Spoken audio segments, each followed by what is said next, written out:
이 말씀은 인류 역사상 가장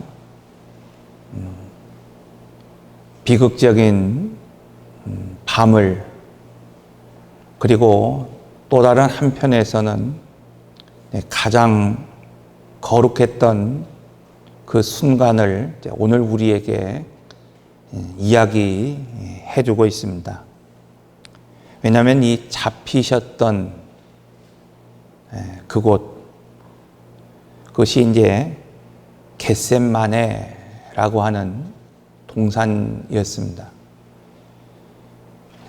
여기서 겟셋마네라고 하는 것은 기름을 짜내는 틀이다 라고 하는 뜻을 가지고 있는데, 이곳에서 예수님은 땀방울이 핏방울이 되는 것처럼 그 영혼의 진액을 짜내며 기도하고 계셨기 때문입니다.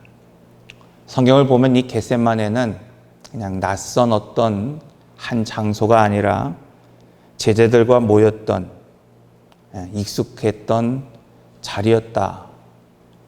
뿐만 아니라 삶의 무게를 내려놓고 좀 편하게 쉬는 쉼의 자리였고, 허물 없이 제자들과 마음을 나누었던 그런 교제의 자리였습니다. 마지막으로 이 자리는 늘 주님께서 깨어 기도하셨던 기도의 자리였다고 말씀하고 있습니다. 이런 곳에 오늘 본문은 유다가 이 로마의 군대 그리고 대제사장의 하수인들을 데리고 등과 횃불과 무기를 가지고 폭력의 자리로, 배반의 자리로 만들었다고 말씀하고 있습니다.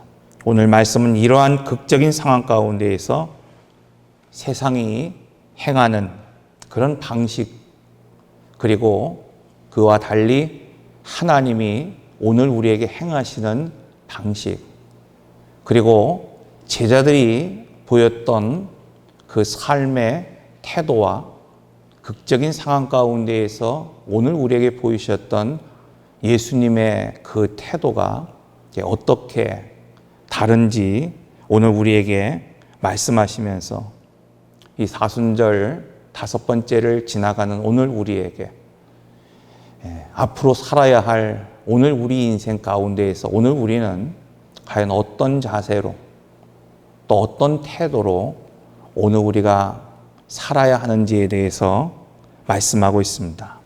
뿐만 아니라 오늘 제목처럼 우리가 예수를 믿는다는 것과 예수를 살아낸다는 것이 무엇이 다른지를 오늘 우리에게 말씀하고 있습니다. 첫째, 여러분, 믿음을 살아낸다는 것은 폭풍 속에서도 그 정체성이 흔들리지 않는다는 사실입니다. 자, 오늘 본문 4절은 이렇게 증언합니다. 예수께서 당할 일을 다 아시고 나아가 이르시되 너희가 누구를 찾느냐. 예수님은 다가올 고난을 모르셨고 또 힘이 없거나 도망칠 기회를 놓쳐버려서 지금 붙잡히고 계신 것이 아니라는 것을 오늘 우리는 알아야 됩니다. 예수님은 이미 유다의 그 가증스러운 그 입맞춤을 알고 계셨고 앞으로 당할 그 살점이 뜯어지는 그 고통을 이미 알고 계셨고, 그리고 그 이마에 파고드는 가시관의 고통을 이미 알고 계셨습니다. 당신이 당할 그 십자가의 고난이 얼마나 참혹한 것인지를 이미 알고 계셨음에도 불구하고 그는 뒷걸음질 치지 아니하셨고 오히려 그 고난의 길을 향해 당당히 걸어가셨다고 말씀하고 있어요. 그리고 당당하게 내가 그니라, 에고 에미, 이렇게 자신을 찾는 자들에게 말씀하고 있습니다. 성경을 보니까 여러분, 아무것도 하지 않은, 무기도 들지 않았고 어떤 힘도 나타내지 않았는데도 불구하고 내가 그니라, 에고 에이미, 이 한마디에 여러분 칼과 뭉치를 들고 온 그 병사들이 엎드려지고 말았다고 말씀하고 있습니다. 그렇다고 한다면 왜 주님께서는 이런 죽음의 위협 가운데에서 그 고난의 현장을 피할 수 있었음에도 불구하고 왜 그 자리에 숨지 않고 자기를 드러내고 계셨을까? 여러분, 오늘 우리의 모습은 어떻습니까? 우리는 이력서를 쓸 때에도 그 종교란에 기독교입니다, 이렇게 쉽게 적어 넣습니다. 오늘처럼 이렇게 예배당에 앉아서 우리는 찬송하기도 합니다. 아멘을 외치기도 하고 또 하나님 앞에 기도하기도 합니다. 그러나 정작 여러분, 경제적인 이익에 걸려있는 또 직장에서 치열한 경쟁이 벌어지는 그 일터에서 사람들의 시선이 주목되는 그 광장에서 나는 그리스도인입니다, 나는 예수의 사람입니다라고 입으로가 아니라 삶으로 여러분의 신앙과 여러분의 믿음을 여러분 드러내고 있습니까?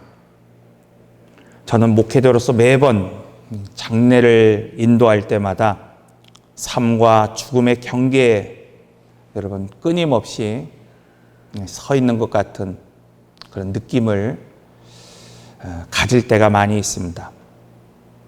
그러면서 생각하고 있습니다. 과연 오늘 우리는 어떻게 살아야 하는가? 이번 양지공원에서 예식실에서 장례 예식을 인도하는데 그것에 조문객들이 꽉꽉 들어차 있었습니다. 그때 이런 말씀을 전했어요. 종교를 떠나서 그분들 중에 천주교를 믿던 나와 다른 어떤 종교를 믿든지 간에 그것과 상관없이 오늘 우리가 인생을 살아갈 때에 내가 왜 태어났고 무엇을 위하여 지금 살아야 하고 그리고 장차 언젠가 이 육신의 장막이 무너질 때 오늘 우리는 어디로 돌아가야 되는지를 알고 있습니까? 아무리 오늘 우리가 물질이 많이 있고 아무리 많은 소유가 있다 하더라도 여러분 결국 오늘 우리가 돌아가야 할 곳이 무엇인지를 알지 못한다고 한다면 내가 이 땅에서 무엇을 위해 살아야 되는지를 알지 못한다고 한다면 여러분 그 인생은 결국 허무할 수밖에 없다는 것을 말씀을 통해 나누었습니다. 여러분 이처럼 오늘 우리가 존재의 이유를 확실하게 알지 못하면 아무리 부유해도 아무리 젊어도 아무리 오늘 우리가 강건한 것 같을지라도 여러분 그것은 방황하는 그냥 빈 껍데기만 갖고 살아가시는 겁니다. 우리의 육신의 장막은 언젠가 여러분 반드시 무너질 때가 있습니다. 흙은 흙으로 돌아갈지니라고 말씀하신 것처럼 오늘 우리는 언젠가 이 땅의 모든 것들을 내려놓고 하나님의 본향으로 돌아가야 하기 때문입니다. 그런데 이 죽음의 순간이 다가오고 있음에도 불구하고 여전히 내가 어떻게 살아야 하는지, 무엇을 위해 살아야 되는지 전혀 알지 못하는 사람들이 많이 있습니다. 믿는다고 말하면서도 여러분 조금만 피곤하면 주일 예배를 습관처럼 쉬는 분들이 우리 주변에 적지 않습니다. 내가 간절히 원했던 그 기도의 제목을 놓고 여러분 수많은 시간을 때로는 기도했음에도 불구하고 나의 기대에 미치지 못할 때, 내가 원하는 시간에 응답되지 못할 때 여러분 하나님을 멀리 떠나는 그런 성도들이 또한 얼마나 많은지 모릅니다. 교회 안에 여러분 다양한 사람들의 말 때문에 나는 상처를 입었습니다. 이러한 마음으로 여러분 하나님과의 만남의 자리, 이 예배의 자리를 멀리하고 세상의 지금 머물러 있는 사람들이 얼마나 많이 있습니까? 저도 압니다. 우리의 삶이 참으로 고단합니다. 사람과의 관계, 여러분 그것을 맺어가는 것이 얼마나 힘든 것인가를 또한 잘 알고 있습니다. 때로는 남모르게 밤을 새우며 눈물을 흘리며 하나님 앞에 기도했던 그런 모습들이 응답되어지지 않는 그 과정을 통해서 하나님을 원망하고 싶은 그런 모습으로 살아가고 있는 것들을 바라볼 때도 있습니다. 그러나 그럴 때일수록 오늘 우리는 다시 십자가를 붙잡을 수 있어야 합니다. 그 참혹한 여러분 골고다의 십자가에서 나를 위하여 예수님께서 채찍을 맞으시고 피 흘리시고 그곳에서 죽으셨다는 것을 오늘 우리가 믿는다고 한다면 모든 수치와 그 고난을 오직 나를 속량하시기 위하여 베푸신 그 하나님의 사랑이라는 것을 오늘 우리가 믿는다고 한다면 여러분 어떻게 사람의 말 한마디 때문에 혹은 내가 느끼는 그 감정의 기복 때문에 이 하나님과의 만남을 쉬겠습니까? 하나님과의 교제를 어떻게 끊을 수 있다고 마음먹을 수 있겠습니까? 그리스도인의 정체성이라고 하는 건 뭘까요? 그것은 기쁠 때나 슬플 때나 차가운 눈보라가 칠 때나 혹은 남들이 알아주거나 또는 알아주지 못할 그때에도 변함없이 나는 그리스도인입니다. 주님, 내가 여기 있습니다. 이렇게 굳게 서 있는 것 아닙니까? 그런데 오늘 우리는 조금 바쁘다고, 피곤하다고, 혹은 내 기분이 상했다고 주님을 떠날 때가 많이 있습니다. 사랑하는 성도 여러분, 우리가 예수를 믿는다고 하는 것은 입으로 단지 고백하는 것이 아니라 그런 고단한 인생의 길에서도 오늘 우리가 예수를 살아내는 내 고백을 입증하며 살아가는 것이 바로 믿음을 살아내는 것입니다. 두 번째, 믿음을 살아낸다는 것은 그러므로 억지가 아닌 기쁨으로 자원하여 헌신하는 것입니다. 여러분 신앙생활을 기복이 없고 늘 하나님을 향하여 나갈 수 있는 비결이 있다고 한다면 그건 뭘까? 그것은 바로 자원하는 마음에 있습니다.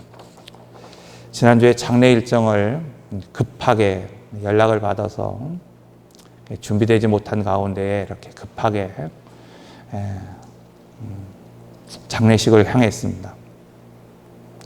이번 주 주보도 다 정리가 되지 않았기 때문에 한 카페에 가서 컴퓨터를 켜놓고 정리하고 있었어요. 근데 제 맞은편에 한 청년이 있었습니다. 그 앞에는 아마도 과외를 받고 있는 학생이었던 것 같아요. 근데 그 청년 과외 선생이 그 학생을 보면서 계속해서 말하는 거예요. 왜 자꾸 딴 생각을 하냐는 거예요. 왜 방금 푸는 문제를 또 푸는데 왜 틀리냐고 타박하는 겁니다. 무려 1시간 정도를 계속해서 풀고 타박받고 풀고 타박받는 거예요. 제가 생각해 봤습니다. 일반 학원도 아니고 이렇게 과외 선생을 카페에 모셔놓고 학생을 가르치는 그 부모의 입장. 여러분 오늘 우리가 아무리 좋은 학군, 좋은 곳으로 이사를 하더라도 또 오늘 우리가 돈을 들여서 그 훌륭한 학원에 보낸다 하더라도 오늘 우리가 그 자녀에게 좋은 학습지를 사준다 하더라도 아이 본인 스스로가 공부하고자 하는 의지가 없다고 한다면 아무 소용이 없는 거예요. 오늘 우리 신앙생활도 이와 같습니다. 여러분 교회 안에서 오늘 우리는 봉사할 수 있습니다. 때로는 헌신할 수 있습니다.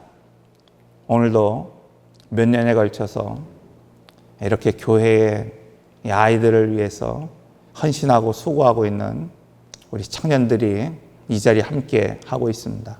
얼마나 소중한지 모릅니다. 여러분, 그러나 오늘 우리가 이렇게 봉사하고 헌신한다 하더라도, 심지어 오늘 우리가 안수집사나 권사나 장로라고 하는 무거운 직분을 맡고 있다 하더라도 그 심령 안에 자원함이 없다고 한다면 어떻게 되겠습니까? 오늘 우리 교회는 앞으로 교회의 기둥이 될 만한 그 권사와 안수집사를 세우기 위하여 오늘부터 추천서를 받고 있습니다. 그런데 간절히 바라기는 여러분, 체면 때문에 혹은 남들이 밀어붙여서 마지못해서 하는 것이 아니라 자원함으로 이 직분을 사모했으면 좋겠습니다. 구약의 레위기를 보면 5가지 제사 제도가 나옵니다. 번제와 소제와 화목제, 속제제, 속건제. 이 중에 여러분 4가지의 제사와 전혀 다른 속제제가 있습니다. 소제가 있습니다. 여러분, 이 소제만은 오직 피 없는 제사로 하나님 앞에 드리게 돼 있었어요. 왜 그렇습니까? 소제는 죄를 씻기 위한 제사가 아니라 하나님의 은혜에 감격하여서 자발적으로 드리는 감사제이기 때문입니다. 그래서 소제는 정해진 세금처럼 얼마를 드려라 말하고 있는 것이 아니라 예배자의 마음 가운데에 감동이 있으면, 은혜가 있으면 여러분 자발적으로 하나님의 자원하는 마음으로 미리 준비하여 하나님 앞에 드리는 겁니다. 자, 그런데 이렇게 드릴 때도 원칙이 있다 그랬어요. 그냥 마구잡이로 드리는 것이 아니라 첫째 중요한 것이 뭐라 그랬습니까? 고운 가루로 하나님 앞에 올려 드려야 된다.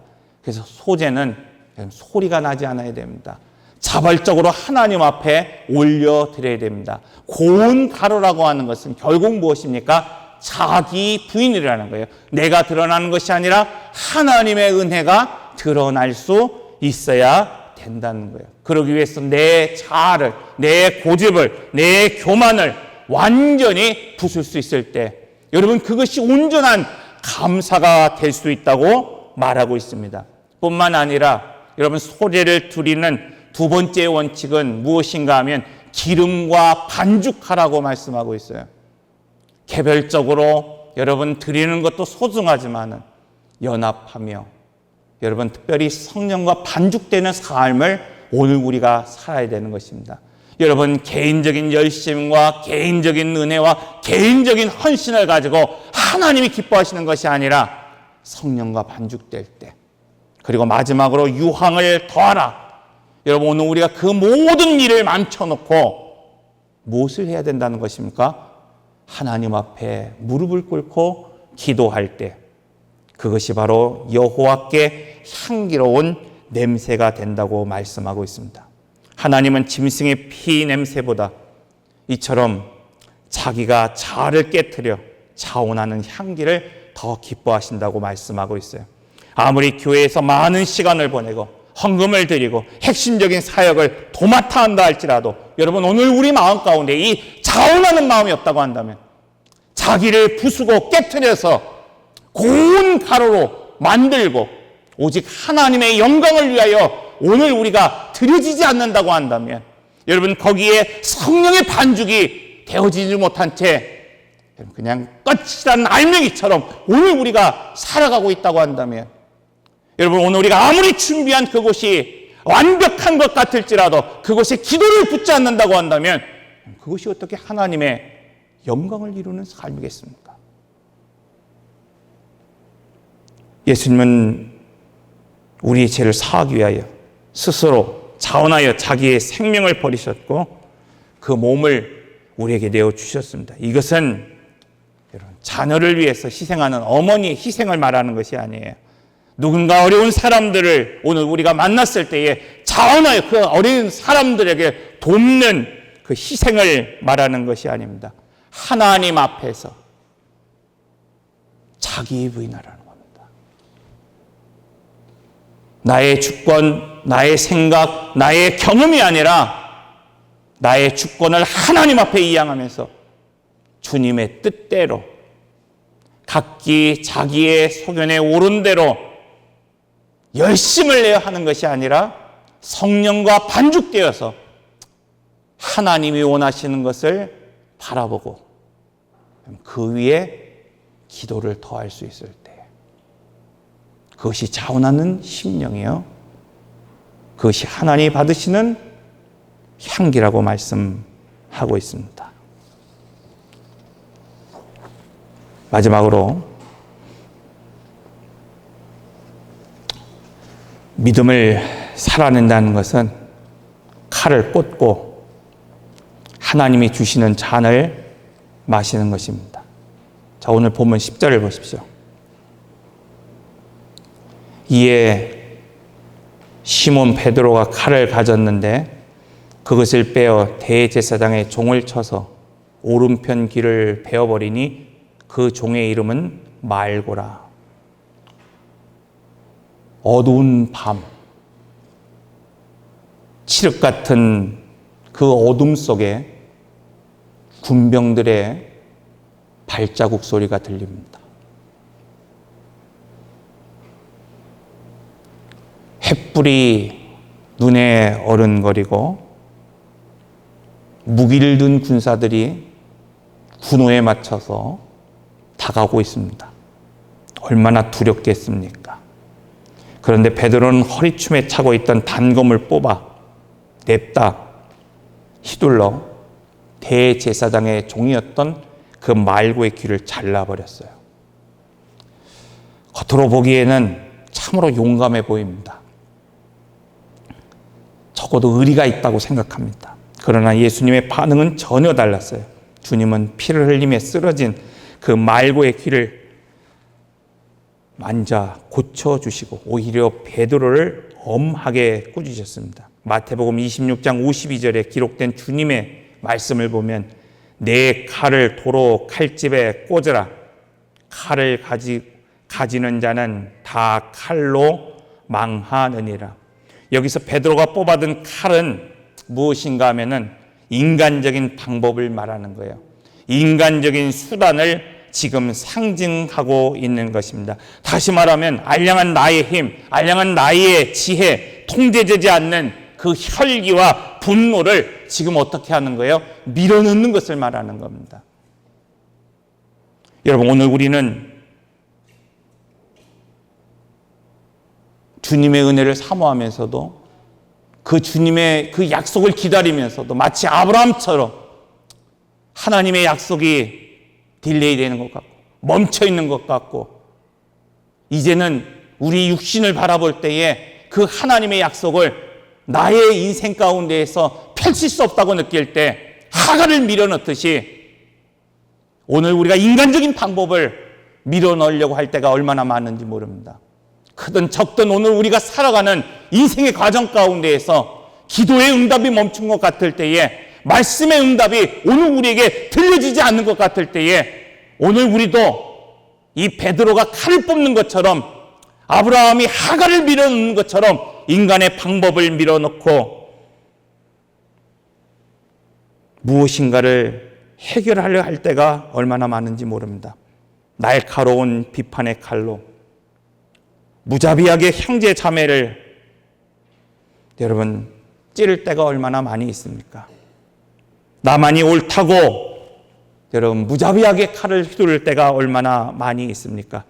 그러나 오늘 우리가 뼛속 깊이 새겨야 되는 영적 원리가 있어요. 그것은 뭔가 하면 하나님은 이 구속사를 위하여 반드시 사람을 사용하십니다. 그러나 인간적인 방법을 결코 사용하시지 않는다는 사실이에요. 왜 그렇습니까? 하나님 나라의 방식은 힘에 있는 것이 아니라 약속에 있고 언약에 있고 그 십자가의 희생에 있기 때문입니다. 내가 시퍼렇게 살아있어서는 내 혈기가 펄펄 끓고 있으면 나의 고집과 자존심이 지금 십자가에 못 박히지 않는다고 한다면 하나님은 결코 나를 사용할 수 없습니다. 다윗을 보십시오. 모세를 보십시오. 바울을 보십시오. 그들의 혈기가 살아있을 때 하나님 그들을 사용하시지 않았어요. 나이가 들어도 힘이 빠져도 여러분, 자기 부인할 때. 교회를 섬기는 중직자들은 여러분, 이 사실을 매 순간 기억할 수 있어야 됩니다. 베드로가 왜 실패했습니까? 주님을 사랑하지 않아서가 아닙니다. 그가 하나님을 신뢰하고 기도하는 대신에 자기 자신과 지금 자기의 허리춤에 찬 칼만을 믿었기 때문입니다. 예수님이 겟세마네 그 칠흑 같은 어둠 가운데 땀이 핏방울이 될 만큼 그 진액이 여러분 그 기름을 짜내는 것처럼 짜지는 그 고통 가운데에 기도하는 그 순간 베드로는 그 육신의 피곤함을 이기지 못하고 골아 떨어지고 말았습니다. 이처럼 그는 엎드려 구하는 기도의 능력보다는 지금 당장 보이는 나의 힘이 될 것 같은 그 칼을 더 신뢰했기 때문입니다. 이것은 오늘 살아가는 우리에게를 향한 하나님의 성령의 무서운 경고입니다. 우리가 신앙생활하면서 여전히 내 과거의 경험만, 얄팍한 나의 지식만, 나의 강한 의지만을 의지한다고 한다면 오늘 우리도 베드로처럼 쓰러질 수밖에 없습니다. 그러므로 성도 여러분, 이제 손에 꽉 쥐고 있는 그 분노와 통제 그 칼을 내려놓으시길 바랍니다. 나의 방법과 나의 판단을 내려놓으시길 바랍니다. 그리고 오직 주님 앞에 여러분 무릎 꿇고 기도하고 하나님 앞에 서 있는 그런 겟세마네 동산에서 예수님처럼 기도하시길 바랍니다. 그때 하나님께서 오늘 우리를 위하여 일하실 것입니다. 기도하겠습니다.